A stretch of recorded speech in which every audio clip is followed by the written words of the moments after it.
de resistencia de materiales, ¿no? Entonces vamos a entrar el día de hoy. No sé si están viendo la presentación. Se ve, ingeniero. Ok. Muchas gracias. Vamos a empezar viendo lo que sería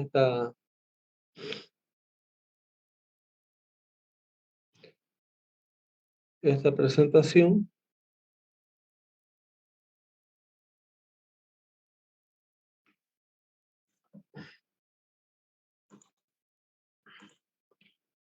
Donde básicamente la resistencia de materiales se concentra, ¿no?, en estos temas principales que son el estudio de lo que son las deformaciones y distorsiones, ¿no?, de estructuras o de elementos.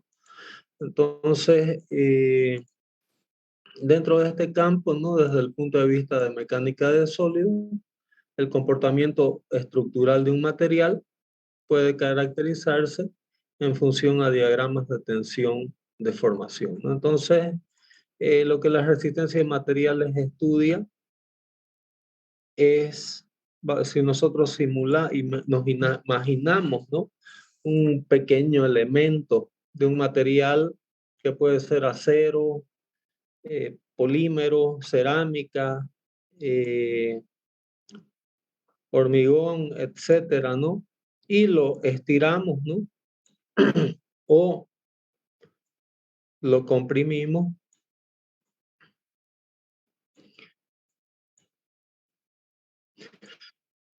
La resistencia de materiales se encarga del estudio, ¿no?, de evaluar cómo el material se deforma, que esta deformación puede ser por un alargamiento, puede ser a través de un acortamiento o combinación de ambos, ¿no? También pueden existir fuerzas cizallantes o tangenciales que me generan también distorsión del elemento, que son algunos de los temas que vamos a ir estudiando.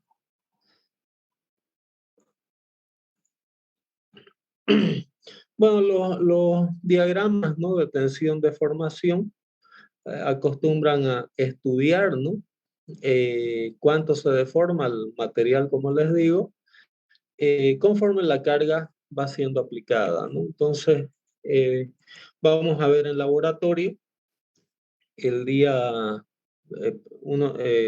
semana que viene, vamos a ver en laboratorio cómo se trazan esos gráficos, ¿no?, de tensión de formación, considerando que en la mayoría de los materiales el gráfico de tensión de formación presenta un trecho inicial rectilíneo, y para algunos materiales como ser el hierro fundido o el hormigón, en estos materiales el gráfico puede presentar una pequeña curvatura a pequeños niveles de tensión, ¿no? Entonces, la idea, ¿no?, de efectuar los ensayos de materiales básicamente consiste en, yo en laboratorio, por ejemplo, tengo una barra de acero, puede ser otro material, y a esta barra de acero yo le voy a aplicar una carga P de estiramiento. Si yo coloco o si yo aplico, ¿no?, una carga P1 a una barra, yo voy a obtener, si esta longitud inicial de mi barra se mide, ¿no?, L, entonces debido al alargamiento yo voy a tener mi longitud final L más del L1, ¿no?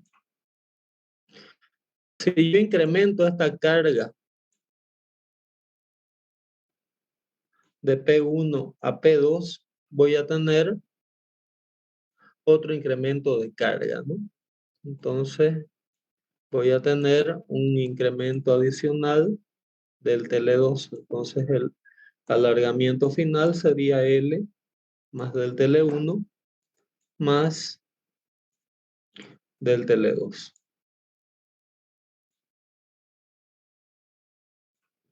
Ok, entonces, en lo que consiste, ¿no? El trazado de un diagrama de tensión de formación es que yo voy midiendo aquí mis alargamientos, ¿no? Incrementales. Y por ejemplo, mi carga P1 va a corresponder un alargamiento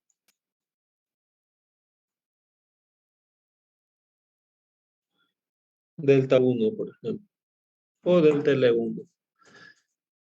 A mi carga P2 va a corresponder un alargamiento delta 2.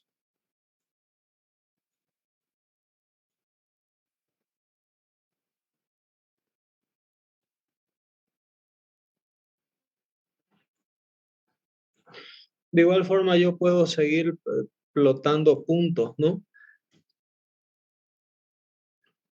De manera a que yo obtengo una relación entre tensión y deformación, ¿no? Raramente yo aplico carga o trabajo con carga. Generalmente yo trabajo aquí en este eje con valor de tensión, ¿no? Como yo sé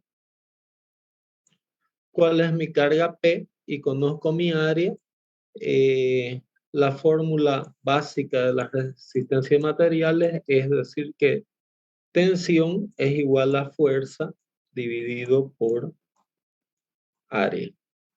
¿Ok?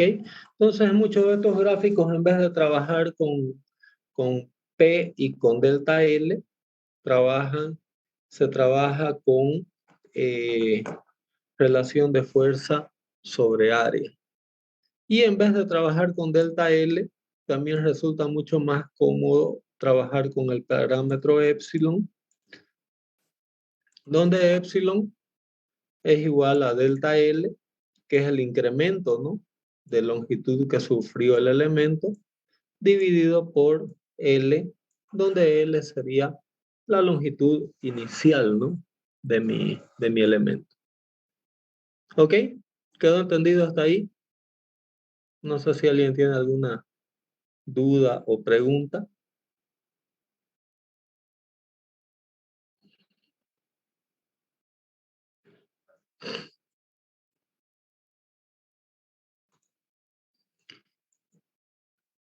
¿Me están acompañando?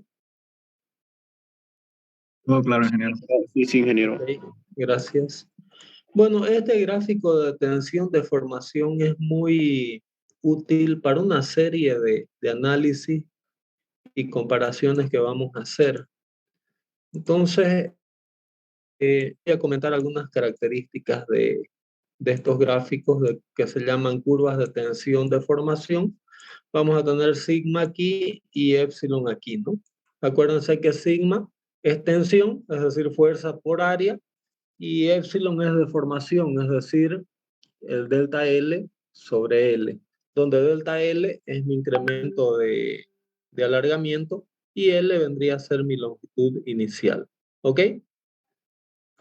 Entonces, imagínense que nosotros ensayamos en una máquina de tracción, que ya voy a mostrar cómo es esa máquina de tracción. Imagínense que ensayamos el material A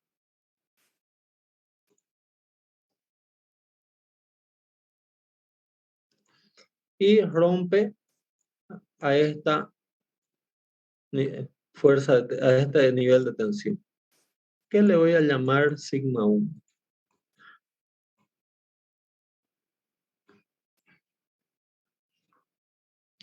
Por otra parte, tengo otro material que también lo ensayo.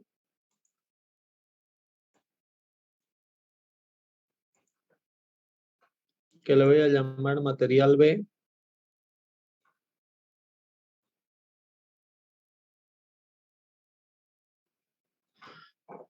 Que lo ensayo y rompe también a sigma 1. Pero presenta una curva de tensión de formación. Presenta una curva de tensión de formación diferente de la del material A. La pregunta es, ¿qué material es más resistente? ¿El material A o el material B?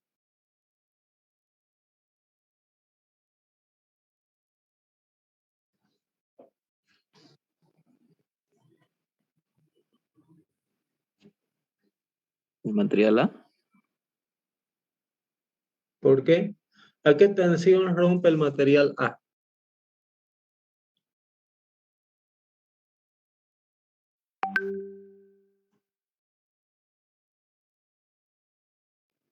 Ambos materiales no rompen a una tensión sigma 1.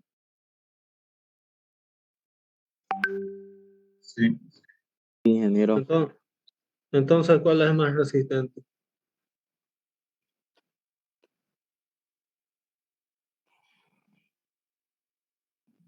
Los dos serían iguales.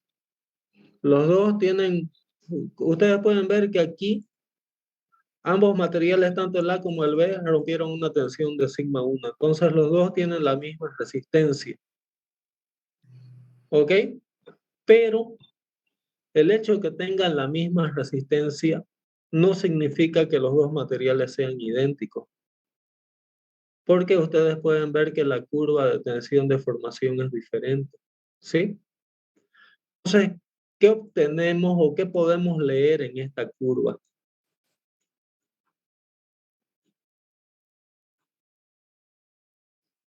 Que el material A rompió con una deformación epsilon 1 y el material B rompió con una deformación epsilon 2. ¿Sí? ¿Cuál material se deformó más? ¿El A o el B?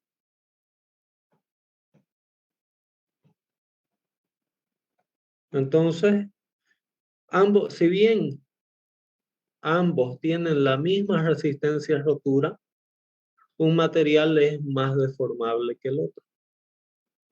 ¿Quedó entendido?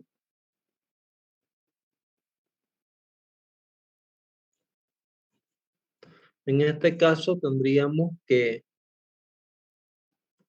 el material B es más deformable que el A. ¿Quedó entendido?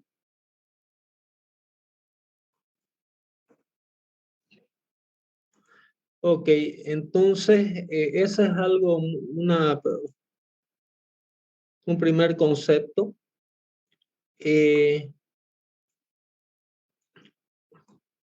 Nosotros hemos diseñado, ¿no?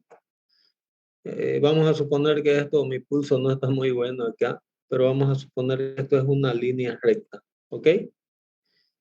Entonces hay un parámetro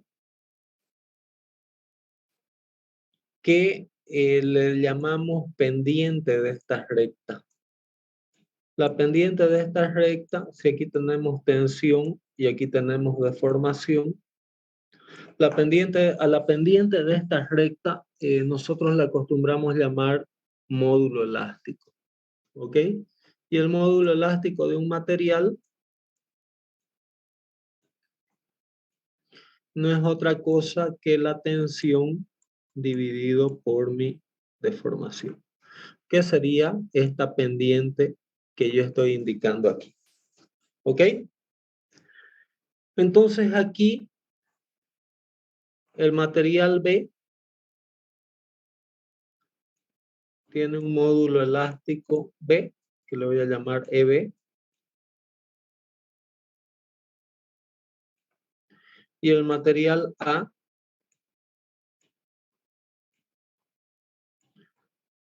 tiene o está conformado por un módulo elástico que le voy a llamar EA. ¿Quedó entendido el concepto de módulo elástico? Sí, ingeniero. Ok. Bueno, entonces ahí, en base a estos criterios, a este raciocinio que estamos desarrollando, la pregunta es la siguiente. Hemos hablado de un material A y un material B. ¿Qué material tiene mayor módulo elástico? ¿El A o el B?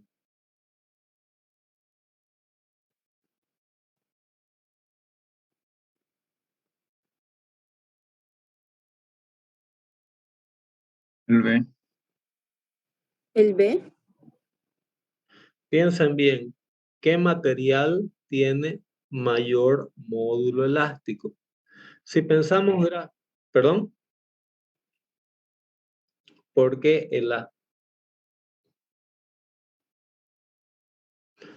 Sí, mientras menor el módulo elástico, mientras mayor el módulo elástico de un material, más rígido va a ser y mayor la pendiente. ¿Qué material hay? Si ustedes ven gráficamente entre el material A y el material B, ¿qué material tiene mayor pendiente?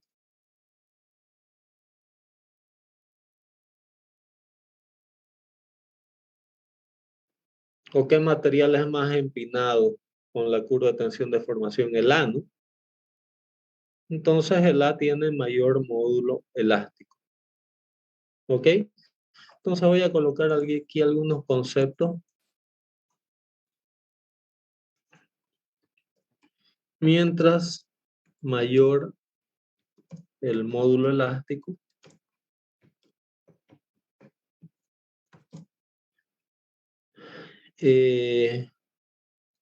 menos deformable es el material. ¿Ok?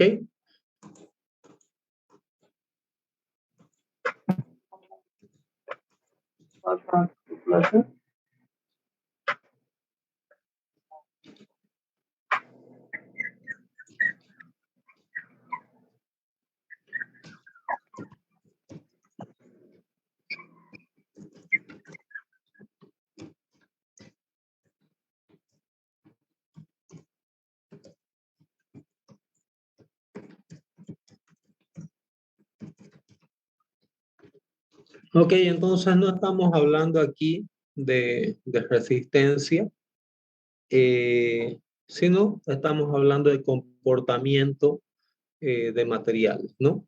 Materiales que rompen con muy poca deformación se llaman materiales frágiles.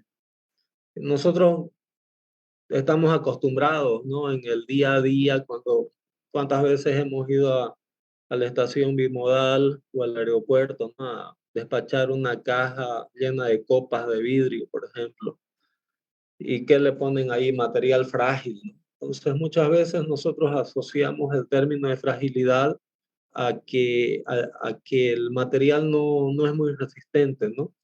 En resistencia de materiales esto no es tan, eh, no es así, ¿no? Cuando hablamos en resistencia de materiales de un material frágil, nos referimos a que el material rompe con poca deformación.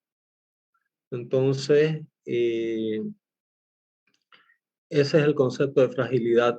Va más asociado al criterio de cuánto se deforma antes de llegar a la ruptura.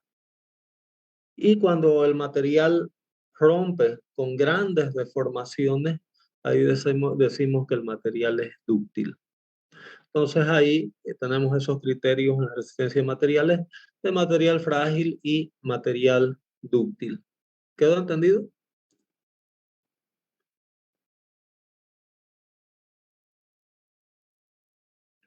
En lo que respecta a lo que es la ingeniería de estructuras, ingeniería de funcionamiento de máquinas, ¿qué creen ustedes que es más interesante? ¿Que el material sea deformable, más o menos deformable?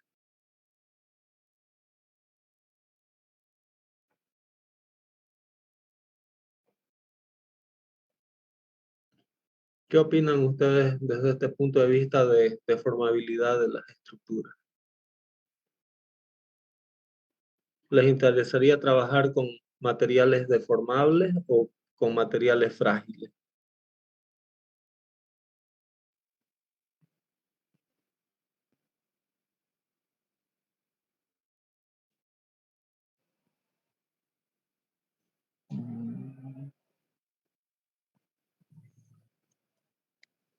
¿Alguna sugerencia?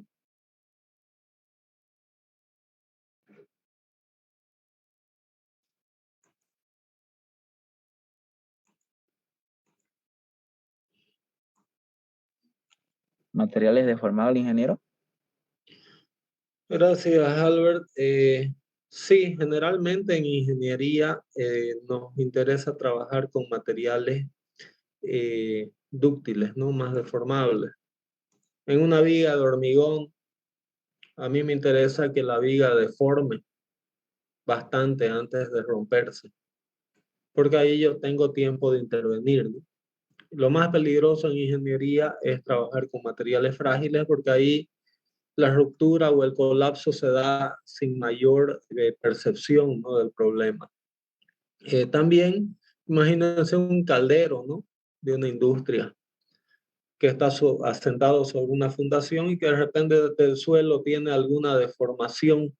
Si el caldero es dúctil, va a poder acomodarse, ¿no? A esa deformación del suelo o de la fundación, mientras que si el material es frágil, entonces no va a poder deformarse y va a absorber grandes esfuerzos que pueden llevarlo a su ruptura, ¿no? Entonces ese sería el concepto ese sería el concepto de lo que nosotros llamamos, ¿no?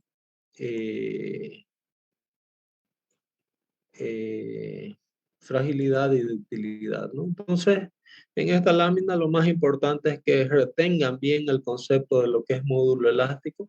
Módulo elástico es uno de los conceptos más importantes, ¿no? En la resistencia de materiales, que indica la mayor o menor deformabilidad de un material en relación a otro.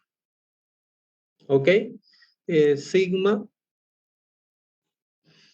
es la fuerza por unidad de área y epsilon es el porcentaje de incremento de deformación en base a la longitud inicial, ¿no? O llamado también como delta L sobre L. ¿Ok? Bueno, las clases generalmente como es PowerPoint y da para en estas presentaciones avanzar bastante rápidas, generalmente las voy a hacer en 2 periodos de 40 minutos porque no he tenido todavía, no he actualizado mi Zoom para tener más carga horaria.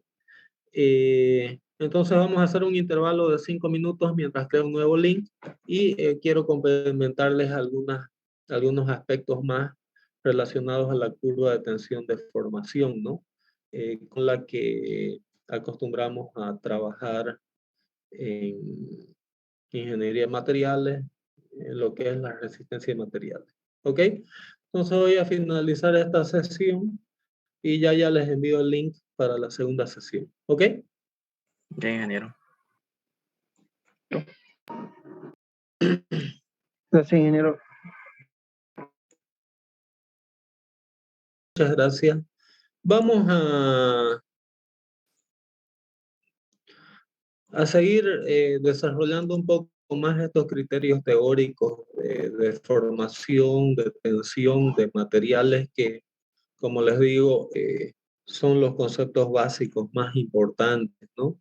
En resistencia de materiales. Entonces, yo les había hablado en la primera parte de un material A y un determinado material B, y les había dicho que si yo este material lo elevo, ¿no? A una tensión, a un nivel de tensión sigma 1, el material va a presentar una deformación epsilon 1 y que la pendiente, ¿no? de este material nosotros le llamamos E mayúscula, que es nuestro módulo elástico. La pregunta es la pregunta va a ser la siguiente. Voy a intentar, me hacen acuerdo, voy a intentar grabar las presentaciones. Recording in progress. Por algún caso me hacen acuerdo, se me olvido. Vamos a ver si las podemos estar compartiendo semana que viene. Entonces les estaba comentando, ¿no? Un poco a nuestra presentación.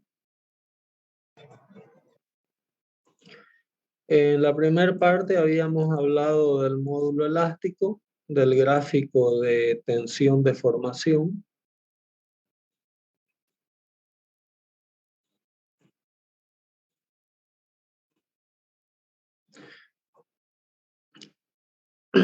Hablamos de un trecho rectilíneo, donde si nosotros elevamos, ¿no? O aplicamos al material, digamos, una tensión sigma 1,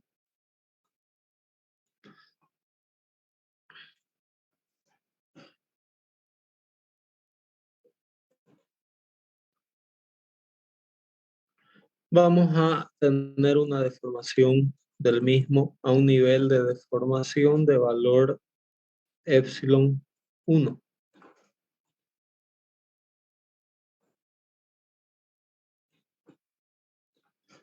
¿Ok?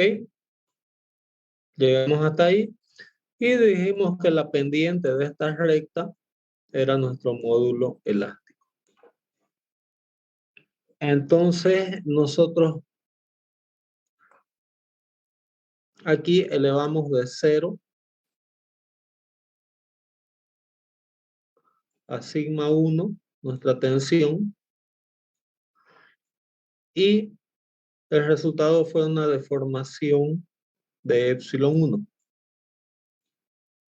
¿Están acompañando? Sí, ingeniero. Sí, ingeniero. Ok, gracias. La pregunta ahora es la siguiente. ¿Qué pasa si nosotros ahora de sigma 1 reducimos la tensión a 0? ¿Cuánto va a ser nuestra deformación?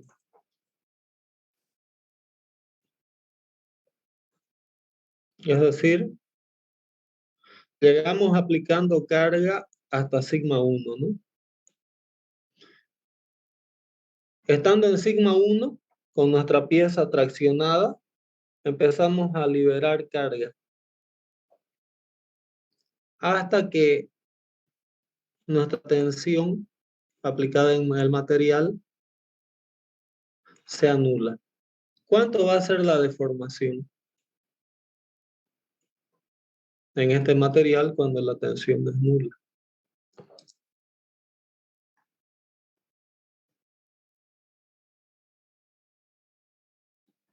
Estamos asumiendo un comportamiento elástico lineal perfecto.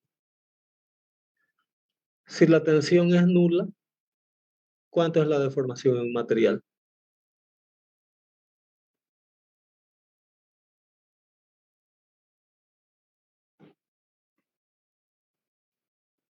Cero, ¿no? ¿Cero?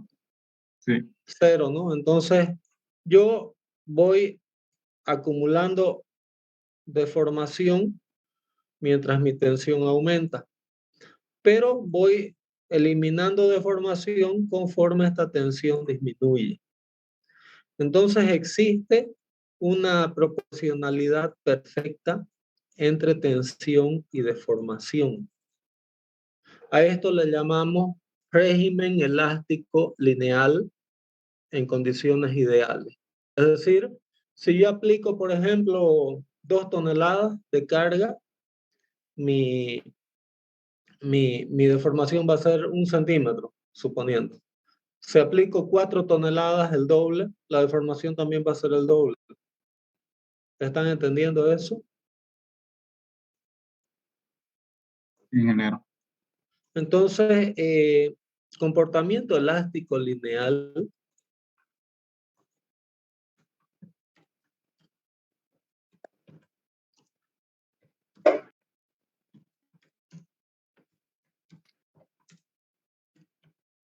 indica que las tensiones, que las deformaciones son directamente proporcionales a las tensiones. ¿Da para entender?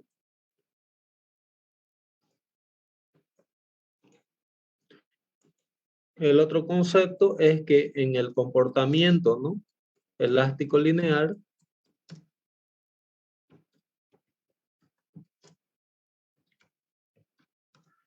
una vez retirada la fuerza, la deformación generada por esta desaparece.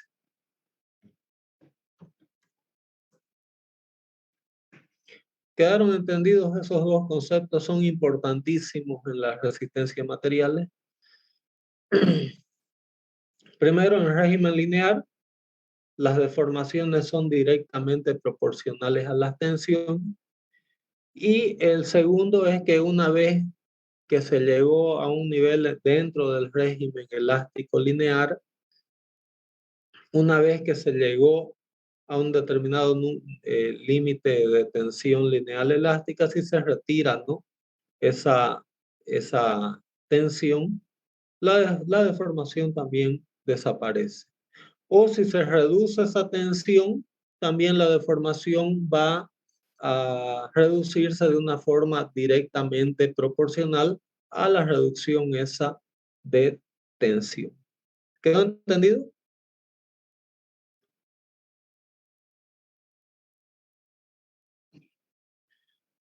Ok, muchas gracias. Bueno, ahora viene la siguiente pregunta. ¿Será que en la realidad, en la naturaleza, los materiales realmente tienen este comportamiento?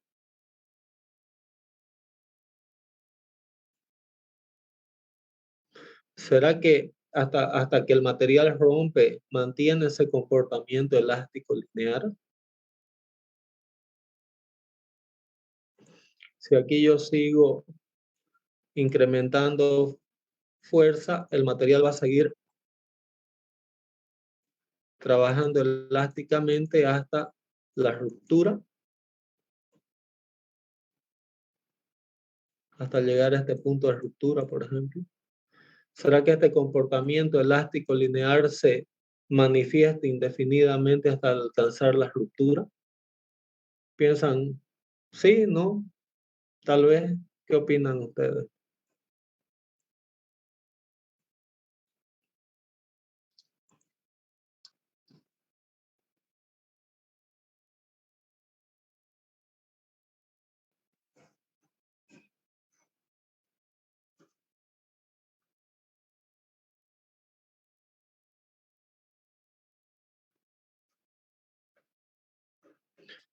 Bueno, la mayor parte de materiales, salvo algunos pocos, como ser tal vez vidrio o yeso, perdón, hay algunos materiales que sí llegan a la ruptura con comportamiento netamente elástico, ¿no? Pero la gran mayoría de materiales de construcción, como ser hierro, acero, hormigón, plástico, etcétera, no llegan a la ruptura con un comportamiento perfectamente elástico. Entonces, lo que la mayor parte de los materiales presenta es un comportamiento elástico hasta cierto nivel, y a partir de ese nivel ya el material empieza a presentar una relación no lineal. Generalmente a este valor, ¿no?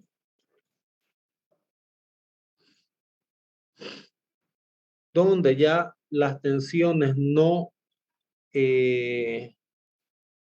donde a partir de un determinado valor, donde ya esa relación entre tensión y deformación no es lineal, le llamamos régimen no lineal o régimen plástico. Aquí lo voy a poner en el gráfico que estaríamos entrando en la fase plástica del material. Y ahí ya no valen, ¿no? Estos conceptos que hemos ido definiendo de elasticidad. ¿Por qué? Supónganse, generalmente van a encontrar en los textos que a este límite elástico se le acostumbra a llamar tensión de fluencia. Y se acostumbra a asignar Y a la tensión de fluencia que viene del inglés yielding, que significa fluencia.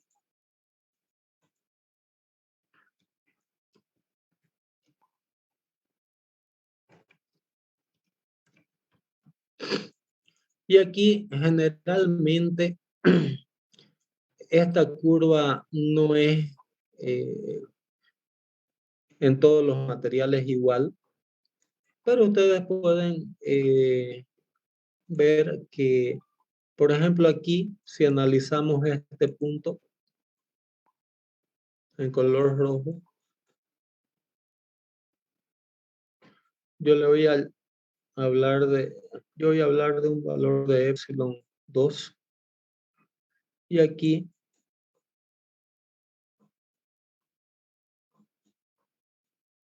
de sigma 2. Una vez que alcanzamos el límite de fluencia, en la mayor parte de los materiales que empleamos en ingeniería, con poco incremento de fuerza o de tensión, la deformación empieza a ser mayor. Entonces aquí ustedes pueden ver que no hay mucho incremento de fuerza, pero aquí ese poco incremento de fuerza, una vez que pasamos el límite elástico, nos genera grandes deformaciones. Entonces, esa es una de las características, principalmente, por ejemplo, en hormigones y metales, de que una vez que pasamos el límite elástico,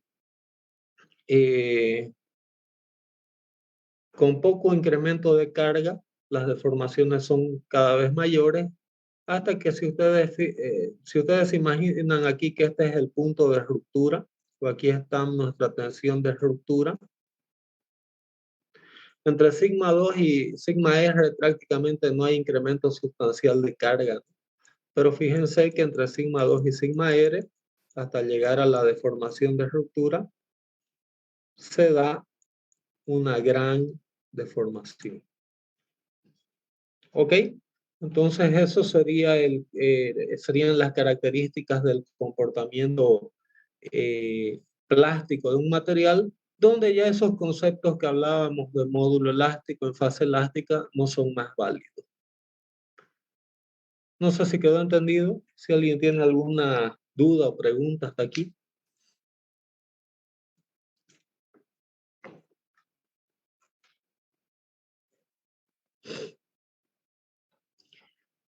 La otra pregunta que quiero hacerles es, ¿qué pasa? Nosotros aplicamos, ¿no? De 0 hasta sigma 1, nuestra tensión. Llegamos a una deformación epsilon 1 del material. Seguimos incrementando la carga hasta llegar a una tensión sigma y, donde nuestro material entra en fluencia. Y lo seguimos alargando nuestro material hasta sigma 2. Entonces, la misma pregunta. Nosotros de 0 incrementamos tensión en nuestro material hasta llegar a sigma 2 y obtener una deformación de nuestro material de la magnitud de epsilon 2. ¿Ok? Ahora la pregunta es la siguiente. Si estando con nuestro material en un nivel de tensión, sigma 2, bajamos esa tensión a 0, ¿cuánto va a ser nuestra deformación? ¿0?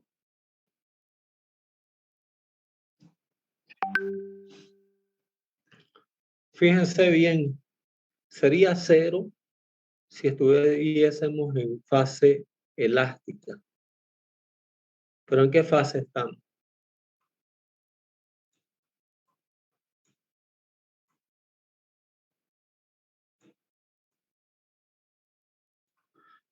Aquí voy a anotar fase elástica.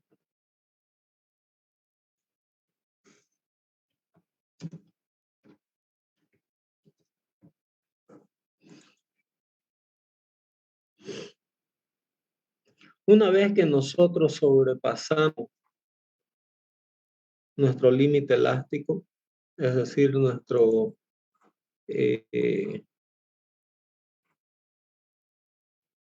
límite de elasticidad o nuestra deformación de fluencia, ya la ley de proporcionalidad entre tensiones y deformaciones desaparece. Si ustedes se fijan, nosotros estamos en este punto de epsilon 2. Si nosotros descargamos la tensión, la descarga no va a recorrer el mismo camino de la carga.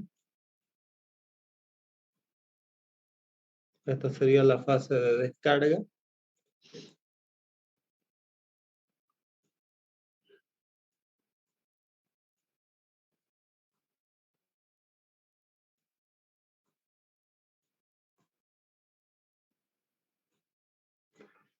Y esta sería la fase de carga.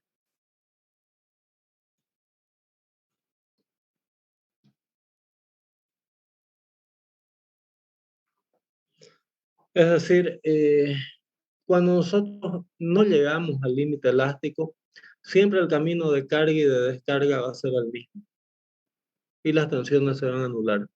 Pero cuando pasamos del límite elástico, como es este caso que estamos aquí en sigma 2, ¿qué va a pasar? Ya no se cumple esa ley de proporcionalidad. Si descargamos el material, generalmente el camino se hace de forma paralela al camino de carga, pero desfasado. ¿Y eso qué significa? Que cuando nosotros lleguemos a la tensión nula, siempre vamos a tener una deformación residual o EP, que es una deformación permanente en el material. Entonces, en la fase plástica ya no se cumple, ¿no?, esa ley de proporcionalidad de deformación de materiales, y siempre que pasamos el límite elástico y descargamos, siempre vamos a tener deformaciones residuales. ¿Por qué? Porque ya plastificamos el material. Entramos en una región donde las deformaciones ya no son recuperables y quedan de forma permanente, aún que nosotros liberemos toda la tensión en el material. No sé si quedó entendido.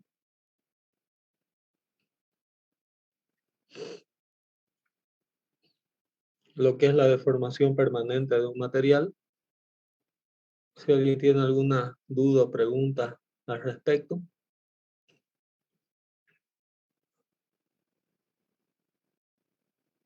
Sí, la descarga siempre generalmente acompaña un camino lineal, pero diferente, ¿no? Hay otros materiales, esto depende mucho del material, que generalmente para principios de un curso inicial de resistencia a materiales, generalmente se adopta la descarga a través de una forma como la que pinté, ¿no? Con ese camino naranja. Pero, por ejemplo, materiales elastoméricos, neoprenos que se usan con fines de aislamiento antisísmico, muchas veces la descarga puede seguir un camino curvo, ¿no? ¿Ok? Entonces eso ya va a depender del material, pero generalmente para un primer estudio, ¿no?, de comportamiento no lineal de materiales, la descarga siempre se la acostumbra a adoptar como un trecho recto. ¿Ok?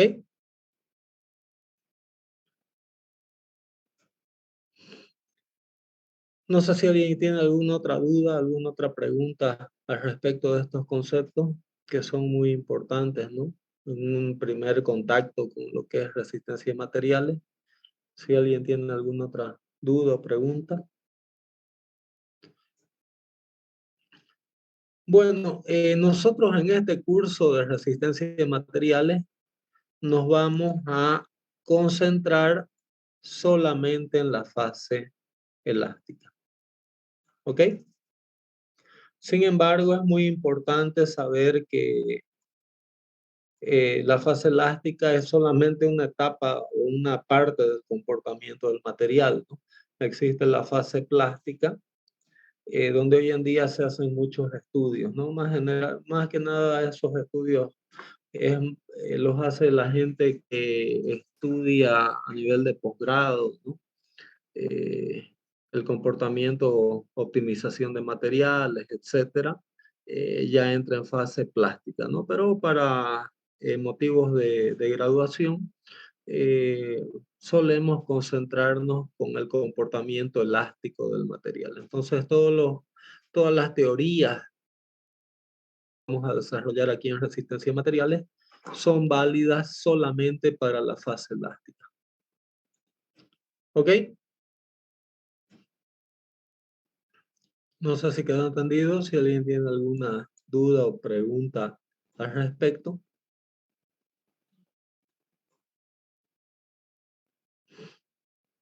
Todo claro, ingeniero. Ok, gracias, Ramiro.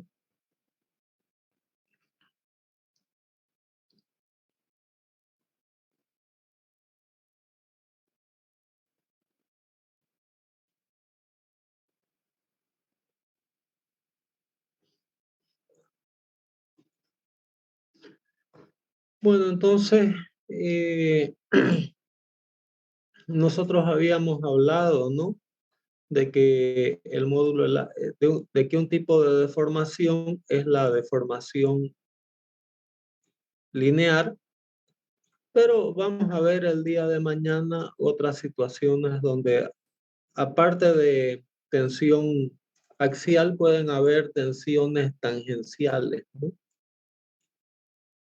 Estas tensiones tangenciales son como fuerzas friccionantes que pueden darse, por ejemplo, en ese rectángulo, y esas fuerzas friccionantes las solemos llamar fuerzas de cizallamiento o fuerzas tangenciales de intensidad tau, que me producen en mi elemento distorsiones, ¿no? Entonces, un elemento como este cuadrado que queda sometido, ¿no?, a fuerzas tangenciales, me puede generar, ¿no?, distorsión angular que le llamamos gamma, ¿no? Entonces, G es el parámetro de deformabilidad transversal, es algo similar al módulo elástico, pero ante tensiones tangenciales, ¿no? Entonces, G no es otra cosa que tau. Tau es la tensión tangencial alrededor de mi elemento, dividido por gamma, donde gamma es este ángulo de deformación transversal de mi elemento. Vamos a entrar en estudio a más detalle en los próximos días sobre lo que es E y G. ¿Ok? Y aquí en esta lámina tenemos lo que hemos hablado, ¿no?, de lo que sería un ensayo de tracción, donde tenemos una barra, ¿no?, de longitud L, con una sección transversal A de A por B, que es sometido a una fuerza P, ¿no? Entonces, la tensión que se genera en esta barra es fuerza sobre área, que es P sobre A, donde A es igual a A por B. Y todo este fenómeno físico me genera, ¿no?, un alargamiento delta L de mi elemento. Entonces, una longitud original de L, debido a esta fuerza axial, me va a generar un alargamiento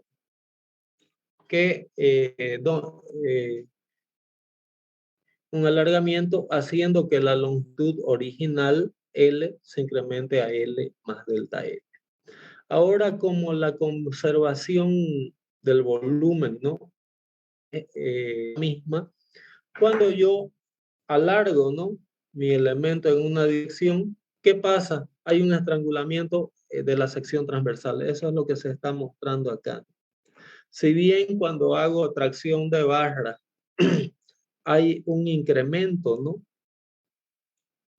en estos extremos, en sección transversal, ustedes pueden ver, tenía una sección transversal equivalente a ese color naranja oscuro que tengo ahí. Pero esta sección que tenía antes del alargamiento una sección en naranja oscuro, ustedes fíjense que queda reducida transversalmente, ¿no? Se reduce a una sección transversal color naranja claro. ¿Ok? Entonces ese es el estrangulamiento que se da en secciones transversales porque el volumen es lo mismo, ¿no? Entonces eso se correlaciona a través de un parámetro que se llama Ni o Mu, que es el módulo de deformación transversal de mi elemento. A través de este parámetro Mu, yo consigo medir cuál sería la constricción, ¿no?, ese estrangulamiento de sección que se genera debido a al alargamiento de mi barra. No sé si quedó entendido. Epsilon es el valor de incremento, ¿no?, de longitud dividido por la longitud original.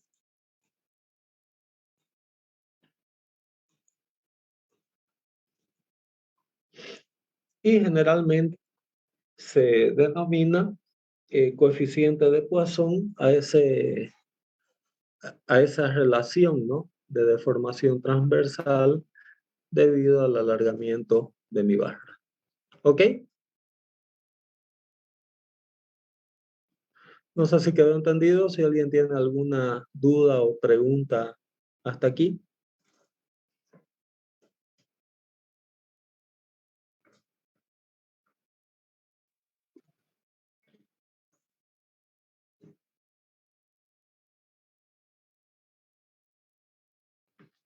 ¿Perdón?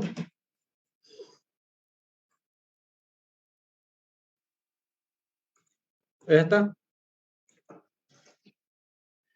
Ok, ¿en qué consiste esa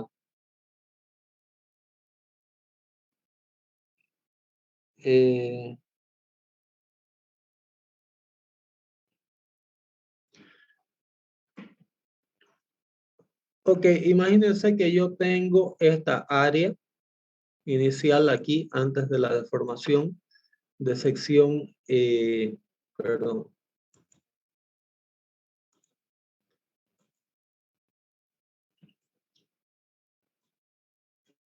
Supónganse que yo tengo esta sección de A por B.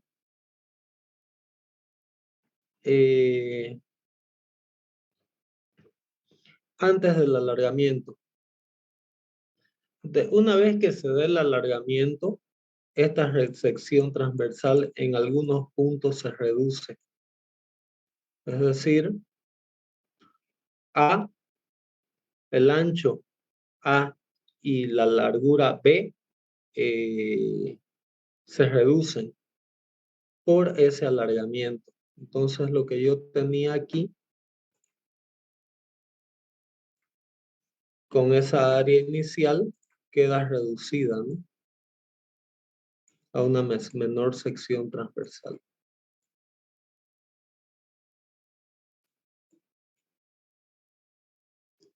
No sé si quedó mejor entendido. Aquí se reduce a un valor A' y aquí se reduce a un valor B'. Ambos menores que la dimensión inicial.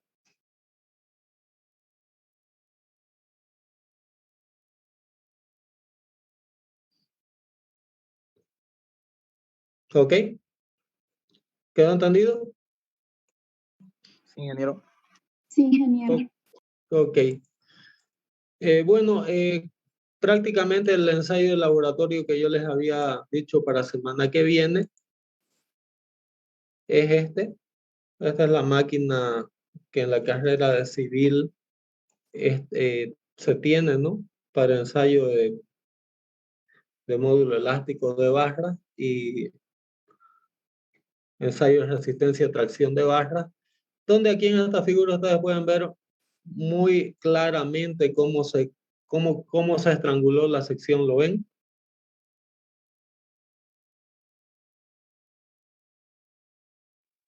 Sí, se puede ver. Entonces, el ensayo de laboratorio que les he dicho para que se agrupen, ¿no? O se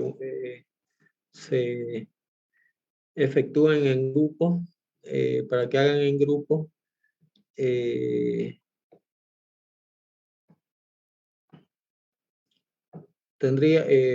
consiste en hacer experiencia en laboratorio.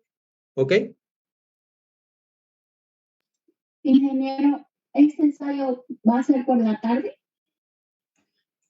No tiene que ser por la mañana debido a los horarios de funcionamiento del laboratorio. ¿Ok? Gracias. Ya. De nada.